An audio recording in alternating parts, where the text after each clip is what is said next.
వరుసగా స్పిరిచువల్‌గా, డీప్‌గా రాసిన ఒక పరిశుద్ధాత్మ.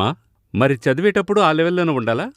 సాధారణమైన ప్రజలు ప్రారంభించినట్లయితే కష్టపడతారు అనే ప్రశ్న వస్తుంది. ఆ పరిశుద్ధాత్మలో లెవెల్ లేదు. మన దగ్గరే లెవెల్ ఉంది.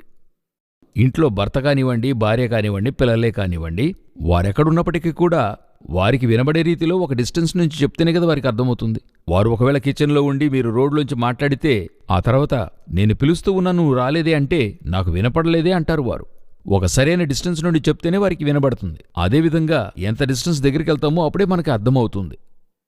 ఎటువంటి పుస్తకమైనా అలాగే. ఈ టోటల్ 66 పుస్తకాలును దైవావేశం వల్లనే అనుగ్రహింపబడ్డాయి. అప్పుడు ఎంతగా మనం ఆయనను సమీపిస్తామో అంతగా మనకు అర్థమవుతుంది. కొన్నిటికైతే ఇంకా దగ్గరికి వెళ్లాల్సి వస్తుంది. ఇప్పుడు ఉదాహరణకు శిష్యుల దగ్గర యేసుక్రీస్తొచ్చి 12 శిష్యులతో మాట్లాడుతున్నాడు. అదొక కాన్సెప్ట్. ఇంతకంటే ఒక డీపైన విషయం మాట్లాడాలి. అలాగన్నప్పుడు సమస్థితిలో మాట్లాడలేక కొండపైకి వెళ్ళాలి. కొంచెం పైకి వెళ్ళాలి మీరు. అది ఎవరు వెళ్ళగలరు? ముగ్గురే వెళుతూ ఉన్నారు. ఇదొక లెవెల్. ఇప్పుడు దీనికంటే సీక్రెట్గా మాట్లాడాలి. ఎవరితో మాట్లాడాలి? జాన్తో మాట్లాడాలి.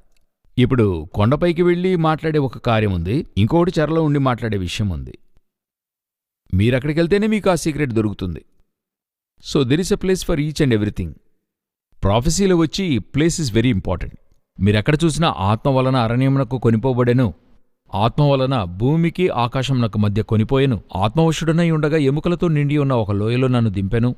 There is a place to reveal the prophecy. So prophecy అనేది దీనికి ఒక వ్యత్యాసమైన మహిమ, వ్యత్యాసమైన ఒక లెవెల్ ఉంది. ప్రత్యేకించి ఒక పుస్తకము, ఒక చదువు, ప్రాఫెట్, ప్రాఫెసీ అనేటువంటిది మాత్రమే. ఇప్పుడు